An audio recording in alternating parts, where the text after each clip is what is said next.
అరుణాసురుడు అనే రాక్షసుడు తనకి మరణం కలగకుండా శాశ్వతంగా జీవించే వరం కోసం బ్రహ్మదేవునికి తీవ్రమైన తపస్సు చేస్తాడు. అతని యొక్క కోరికను ముందుగానే తెలుసుకున్న దేవతలు బ్రహ్మదేవుణ్ణి సమీపించి అరుణాసురుడు కోరే వరం చాలా తీవ్రమైన కోరిక అని, అది నెరవేరకుండా ఏదైనా మార్గాన్ని చూడమని ప్రార్థిస్తారు. బ్రహ్మదేవుడు అరుణాసురుడి ముందు ప్రత్యక్షమై వరం కోరుకో అనగా తనకి ఎవరి వల్ల మరణం కలగకుండా శాశ్వతంగా బ్రతికి ఉండాలి అని అతని యొక్క కోరికను చెప్తాడు.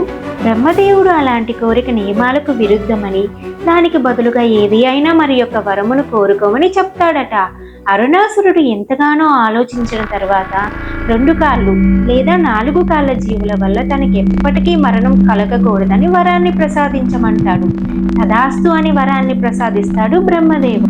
వరం పొందిన తర్వాత అరుణాసురుడు దేవతలకు సాధువులకు ఎన్నో సమస్యలు కలిగించడం ప్రారంభించాడు. అతని యొక్క అపారమైన శక్తి కారణంగా దేవతలు అతన్ని ఓడించలేకపోయారట.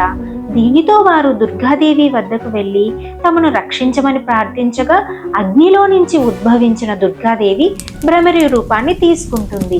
భ్రమరి అంటే రాక్షసుడు కోరిన వరానికి తగ్గట్లుగా 6 కాళ్ళు కలిగిన తేనెటీగలను సృష్టించి వాటిని ఆ రాక్షసుడు పైకి వదులుతుంది.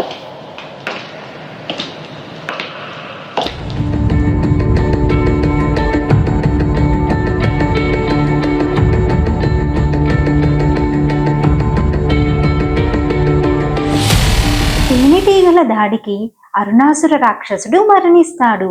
ఆ తర్వాత అమ్మవారు ఈ భూమిని విడిచి వెళ్లకుండా ఆ యొక్క రూపంలో ఇక్కడే ఉండమని దేవతలు ప్రార్థించగా అమ్మవారు శ్రీశైల క్షేత్రంలో భ్రమరాంబికాదేవిగా వెలిసింది. అష్టాదశ శక్తిపీఠాల్లో శ్రీశైలంలో ఉన్న భ్రమరాంబికాదేవి ఆలయం ఎంతో శక్తివంతమైనది. అక్కడ అమ్మవారి యొక్క మెడభాగం పడింది అని చెప్తారు. అసలు అమ్మవారు శ్రీశైల క్షేత్రంలోనే ఎందుకు వెలిసింది, దాని వెనకాల ఉన్న కథ ఏమిటి, క్షేత్ర స్థల పురాణం గురించి మనం నెక్స్ట్ వీడియోలో తెలుసుకుందాం. ఎవరికైనా తెలిసినట్లయితే కామెంట్ చేయండి. ఇది మన కథ ఛానల్ను తప్పకుండా సబ్స్క్రైబ్ చేసుకోండి.